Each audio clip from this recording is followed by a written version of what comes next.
A couple of programming notes for you. Today, after you're done with me, we will have two guests, and that will be Rina Jalani, the recently appointed climate crisis coordinator for the El Nino La Nina response, and Beth Beckdahl, the deputy director of the Food and Agricultural Organization, Deputy Director General. They will join us shortly to brief you on the humanitarian update. Then you will hear from Monica Grayley on behalf of the President of the General Assembly. Tomorrow, we will not have a noon briefing because the Secretary General will go to the stakeout and speak to you and take some questions. Sorry? On his birthday. Wow. You know, that's his he is so magnanimous that on his birthday, his gift is himself. He will speak to you at noon, and we'll do it at the Security Council stakeout. Yes, he will take questions on things that you will hear about. I do have a statement on Kenya. The Secretary General is saddened by the loss of life and damage caused by flash flooding in Nairobi and other parts of Kenya. He extends his condolences and solidarity to the families of the victims and to the people and government of Kenya. The United Nations teams on the ground has been working closely with the government and its partners since the onset of the heavy rains earlier this year to respond to the humanitarian needs. The Secretary General reiterates the United Nations' continued commitment to supporting the people and the government of Kenya in this challenging time. And just on the floods, our team on the ground, led by our resident coordinator, Stephen Jackson, has been working closely with national and international partners since the start of the flooding to help support some 25,000 people with food and non-food items directly. This season's flash flooding follows similarly heavy rains that began late last year, impacting almost 600,000 people across Kenya. And ahead of the presidential elections in Chad on 6 May, the Secretary General calls on all Chadian stakeholders to ensure a peaceful and inclusive and a transparent and credible electoral process. The Secretary General encourages all party political leaders to refrain from any acts or discourse that could undermine a peaceful process to overcome any disagreements through dialogue and to address complaints that may arise through established legal channels. The Secretary General reiterates the commitment of the United Nations to continue to support Chad in its effort to build a peaceful and prosperous future. Also staying on Chad, on the humanitarian situation, we are told that torrential rains are impacting thousands of people across the south of the country, a region already racked by food insecurity. Since March, floods have impacted more than 3,700 people and damaged houses and schools in Mandul and Logone Oriental provinces. That's according to what local authorities are telling us. The agricultural sector has also been impacted. Food and shelter are the top needs. We and our humanitarian partners are providing emergency assistance, including clothing, mosquito nets, and tarpaulins. Our humanitarian colleagues warn that 1 million people in the southern provinces will be food insecure during the 2024 lean season from June to August. This number could increase drastically in the absence of emergency assistance and livelihood support. This year's humanitarian needs and response plan for Chad seeks to reach 1.6 million people in the southern provinces. It is just 6% funded. We've received $71 million in cash out of the $1.1 billion that is needed. Turning to just staying on issues related to rain and in Somalia, the Office for the Coordination of Humanitarian Affairs tells us that more than 124,000 people have been impacted by the seasonal rains known as the Gu rains, which come between April and June. More than 5,000 people have been displaced just in the last 10 days, with 7 children killed. Over the weekend, flash flooding in Jubaland inundated roads and temporarily cut off access between the Dobli and Afmado districts, impacting some 60,000 people. We, with our partners, have pre-positioned supplies in nearly 24 hotspot districts to meet the needs of nearly 770,000 men, women, and children who are expected to be impacted. The assistance includes sandbags, shelter kits, food and nutrition supplies, cholera kits, education material, and support for water, sanitation, and hygiene. Following the allocation of $3 million from the Somalia Humanitarian Fund, our partners have distributed 2,000 hygiene kits in Afgoy and Jamame, as well as cash assistance to more than 2,500 people. However, we continue to need additional funding, with the region of Somalia on high alert as the rains continue. $1.6 billion is the ask for this year's humanitarian needs and response plan. It's only 10% funded. And turning to Sudan, where the situation there remains alarming, the World Food Programme said that the rising violence is restricting humanitarian aid to Darfur once again. In the past month, the World Food Programme supported more than 300,000 people there with food, including 40,000 people in El Fasher, North Darfur State. According to our humanitarian colleagues, there are more than 330,000 people facing acute food insecurity in El Fasher, and internally displaced people account for about half of the city's population. Undersecretary General for Humanitarian Affairs, Martin Griffiths, has warned that an escalation of hostilities in Al Fasher would be catastrophic, especially for the civilians who are already struggling to survive. And moving south to South Sudan, where a humanitarian coordinator there, Anita Kiki Gebeho, warned in a statement about the impact of recently imposed taxes on the delivery of aid and called for the government to urgently remove them. This is also impacting our peacekeeping mission, which is reviewing all of its activities, including in patrols, the construction of police stations, schools, and healthcare centers, as well as educational support. The new taxes and charges imposed since February would add $339,000 monthly to the cost of food assistance and operations of the humanitarian air service.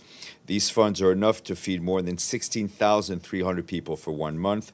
Ms. Gebeho noted that more than 60,000 people have already been impacted after we were forced to pause life-saving airdrops of food assistance as our fuel reserves are running low. The number will increase to 145,000 by the end of May, should the measures remain in place.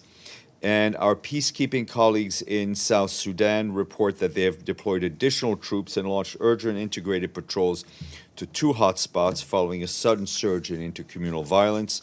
On the 26th of April, a group of armed youth from the Greater Pibor administrative area launched a significant attack on cattle keepers across the border in Kautu Payam in eastern Equatoria, resulting in numerous deaths, the abduction of women and children, and thefts of hundreds of cattle.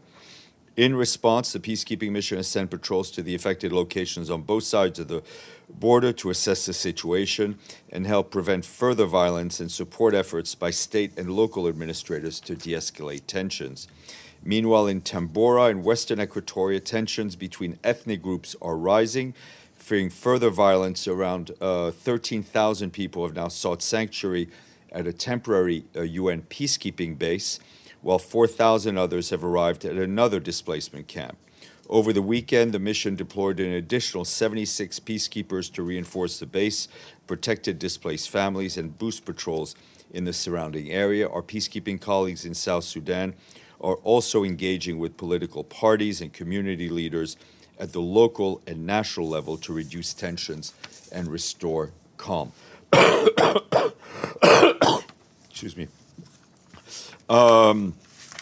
Turning to the situation in Gaza, the Office of the Coordination of Humanitarian Affairs tells us that intensive strikes on Rafah are continuing to be reported, along with dozens of fatalities. OCHA reports the situation remains dire in Rafah, where about half of Gaza's more than 2 million people are currently seeking shelter. Residents face challenges in accessing basic services such as healthcare, clean water, sanitation facilities amid a noticeable surge in fatalities and heightened anxiety about an imminent large-scale Israeli ground operation. Yesterday, the coastal municipal water utility warned that the entire water and sanitation system is nearing collapse. To address the rising needs for safe drinking water, the utility and UNICEF inaugurated a solar panel-operated water desalination plant in Rafah last week. It's able to produce enough potable water for some 400 families at a school sheltering displaced people. UNICEF, along with other dozen humanitarian partners working on nutrition, has also expanded its outpatient treatment services for acutely malnourished children to more than 100 sites across Gaza, including more than 50 in Rafah and 36 in the north. Meanwhile, the UN Mine Action Service warned that making Gaza safe from unexploded ordnances could take 14 years. Yesterday, the Mine Action Service and UNRWA led a mission to assess damage to a number of UNRWA facilities and mark any shrapnel or unexploded ordnances. And just a quick note on Yemen, highlighting the importance of highlighting the importance of including women in peace processes.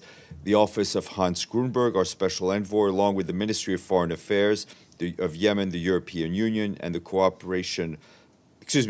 along with the Ministry of Foreign Affairs, European Union, and Cooperation of Spain, co-organized the Women, Peace and Security Agenda Yemen Forum that took place in Madrid between the 23rd and 26th of April.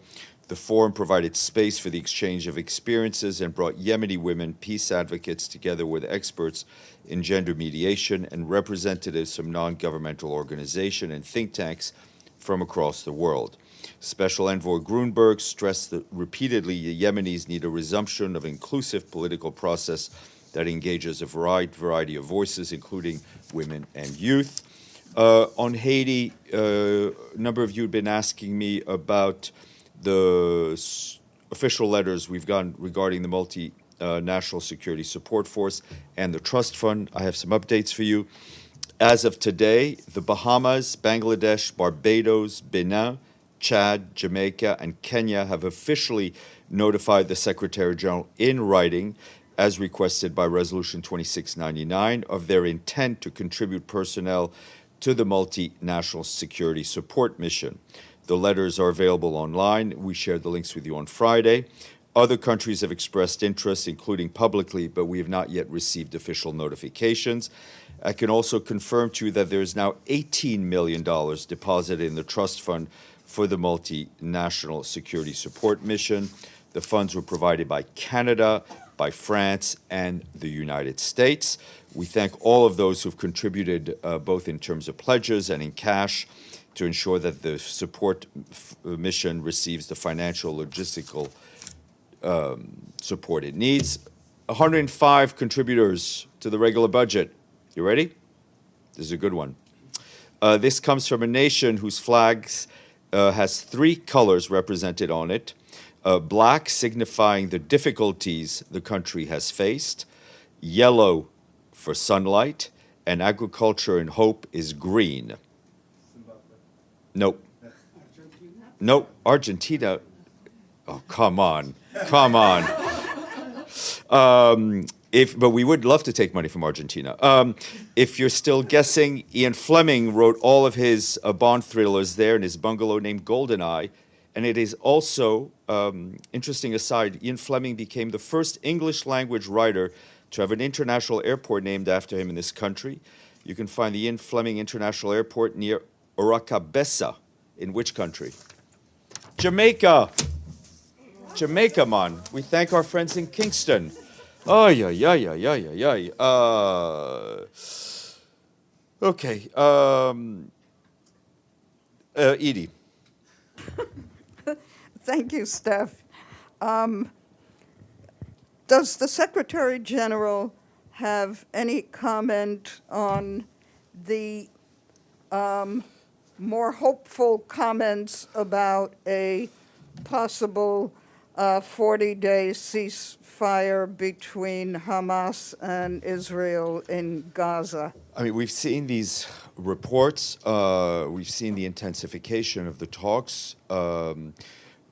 We hope that all the parties involved find a way to reach an agreement to end the suffering. And a follow-up question on South Sudan and the taxes.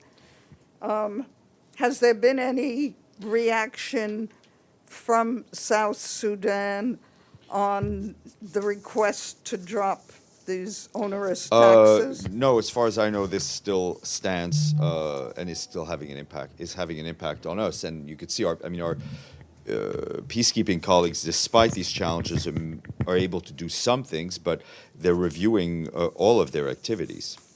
Yes, sir. Follow up on South Sudan. Every time I come, I think I'm not going to be surprised, but this is another surprise.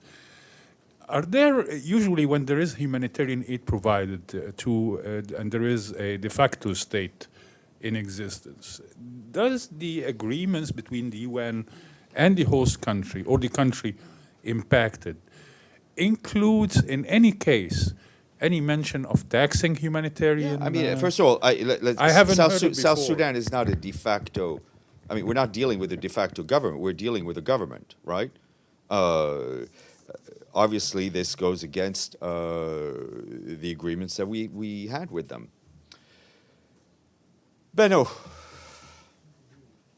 Doesn't work, sorry. Yeah, that one's that we need to get that mic replaced. I have one closer, sorry. You've got long arms. That's good. Yes. And that one works. Hi, Steph. Thank you. Do you plan in any way to brief us about the plastic waste negotiations happening in Ottawa? I think concluding Yes, I today? do plan to have an update for you, but that is not planned for right now. Okay, and then I have to get back to the Secretary General's birthday tomorrow because I have to write about it. Sorry. Okay. Can you tell me if he's planning anything special for his milestone birthday other than the stakeout? Does he have any special wishes? Do you have a present for him? All of this. No, the Secretary General does not demand tribute from his staff on his birthday. He's not that kind of a leader. I don't know if he has anything special planned. If it is, it's with him. I mean, I'm not aware of it. Let me just put it that way. I've not been invited to any party. Okay. Yeah, exactly. You know, I think his wish, and you may ask him tomorrow, I think his wish is one for a return to peace and decency around the world. All of it in short supply. Abdelhamid, then Stefano. Thank you, Stéphane. Going back to the issue of investigation of the mass graves in the 3 hospitals, I just asked the American ambassador, Linda Thomas Greenfield, and she said they had no objection to independent investigation, and these allegations cannot be proven except after investigation. Where do we stand? Who is going to call for investigation? Who is authorized to investigate? Or is just There would need, I mean, listen, in terms of an international investigation, there would need to be a mandate created by an appropriate body within the UN. Also, just before we go to you, Deji, I wanted to share an update on Sigrid Kaag, who was in Saudi Arabia, where she attended the World Economic Forum meetings. She was on a panel with the Prime Minister of Jordan and Egypt. She met with the Foreign Minister of Germany, Palestinian investors, to discuss future investments needed. She also met the CEO of the Bank of Palestine and the Foreign Minister of Norway. And she also met with a number of political and private sector counterparts to discuss both the humanitarian needs as well as the scope and scale of recovery and reconstruction needs in Gaza. Stefano, then Deji. Thank you, Stéphane. On Sudan, we just heard the U.S. ambassador say, describing a very, very dire situation. And she said that the Security Council, has 3 points where they are surrendering the city in Sudan. In Sudan should rather, they should respect those kind of orders by the Security Council. Now, the situation looks like very, very similar to what was happening 20 years in Liberia, in Monrovia, kind of a very same situation. When there is a risk of very bloodshed, at that time it was resolved not by the Security Council, but was resolved by the intervention of the United States. Does the Secretary General think that this is a kind of a similar situation? well, if these people don't listen to the Security Council, what is going to happen? Does he have a plan? I think what is needed is for these two military leaders to listen to their people, right? To stop the fighting. The Security Council has a very important role to play, but the ultimate responsibility lies with those who are doing the fighting. Deji. Yes, on Gaza humanitarian situation. Yesterday, IDF spokesperson said that in the coming days, they would increase the humanitarian deliveries into Gaza, including food, water, medical equipment, and etc., more than any other time. Has the UN been notified on this, and what is the comment from the Secretary General on Look, this? we've seen an uptick in the number of trucks going in. I think 262 went in on Saturday, mostly by Kerem Shalom, but some through Rafah. The day before on Friday was 206.